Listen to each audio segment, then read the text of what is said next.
Professor Randolph.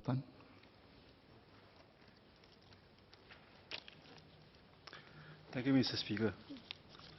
Sir, this is an important bill that recognizes the need to update and improve enforcement measures relating to land transport usage. Most notably, a large part of this bill is related to the Active Mobility Act, which only came into force earlier this year.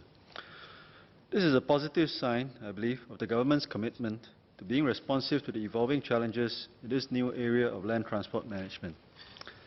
Since the Active Mobility Act was passed last year, the challenges associated with the regulation of the use of bicycles and personal mobility devices have become even more noticeable, sharpening public debate on both sides. It is very difficult not to encounter such devices in public spaces, regardless of whether one is traveling as a pedestrian, driver, or public transport user. This brings up the question of whether the impact of the use of such devices, as well as bicycles, PABs and PMDs on the majority of road users has been a positive or a negative one, and whether the way we manage the use of these so-called transport alternatives is on a sustainable path. There is little arguing that the movement to encourage active mobility has tremendous potential, and it is a worthwhile attempt to work towards the ultimate goal to promote more effective last-mile connectivity and reduce our heavy dependence on private car usage as a nation. Despite the best of intentions, however, sir, one of the most intractable problems we face as a nation with a heavy dependence on cars is not the cars themselves, but the negative habits associated with heavy car usage. These habits are familiar ones: indiscriminate parking, a lack of consideration for other road users, a refusal to adhere to rules and regulations about road use, dangerous driving, a refusal to give way, and the list goes on.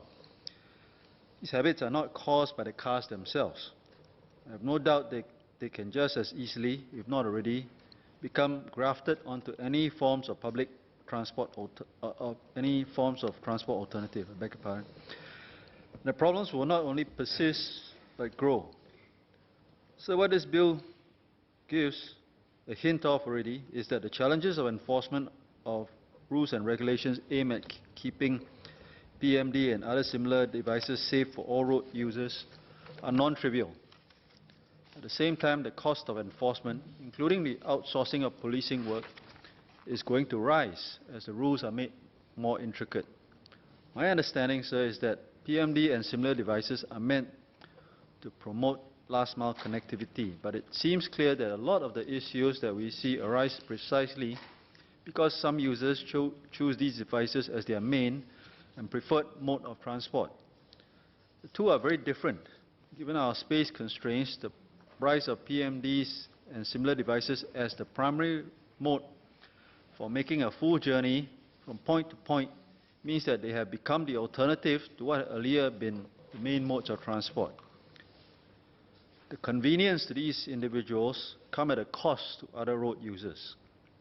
With this in mind, sir, what I am concerned about is whether there has been a clear analysis of the costs and benefits involved, whether there is any reliable study into how the majority of road users have been impacted, and whether these changes are desirable. Even with the enforcement updates contained in this bill, it is not clear if they will be up to addressing the increasingly complex challenges associated with changing usage patterns of PMDs and similar devices. It is not difficult to observe these changes, and some of them cause tremendous concern. Let me just cite a few. At any time during the night at various parts of the island, it is now not uncommon to observe groups of riders, many of them young, gathering in their helmets and e-scooters, often smoking and with their electronic devices at the ready, decked out for what appears to be long journeys in convoys that stretch and proceed at speeds that would be uncomfortably high to any pedestrian out for a night stroll. Now, even if these large groups of users were mostly confined to footpaths, it is hard for drivers not to notice them when they go against the flow of traffic because of the glare of their bright headlights. Many of these groups seem quite uncompromising in their lack of desire to give way, as many reported incidents already show. There is another phenomenon that I've already noticed and which I asked the Honourable Minister for Transport about earlier in a PQ in the previous sitting. And this is a habit which appears to be becoming increasingly prevalent, and which the Honourable Minister, I beg your pardon, the Honourable Member Engineer Lee Bee-Wah earlier alluded to. And this is the carrying of pillion riders. Although the Minister has already clarified that the carrying of pillion riders is not prohibited under current regulations, the question as to whether it is safe for PMDs to allow to be used to carry pillions and how it affects other road users, especially elderly and vulnerable pedestrians, cannot be dissociated from the way PMDs are currently being used.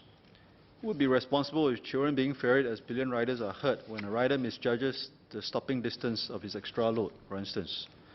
Hence, I would like to urge the Ministry to continue to look into these enforcement issues early and to ensure that a framework that all users can benefit from in a manageable yet cost-effective way for enforcement becomes available earlier on. Thank you, sir.